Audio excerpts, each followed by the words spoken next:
sầm rách vô cả chú lục này bá lục thẹt ra lục bà nói chẳng sầm chơi lục giờ đặt nó chú lục này bá rồi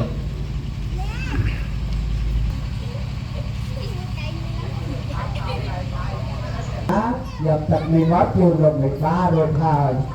là lão lục này bá lục thẹt ra tới làm cái đôi thì nó qua mà bóc đôi thì trái sò sơ là may vô mà chú thẹt ra lục bà còn chưa nó là sai sò sơ tiền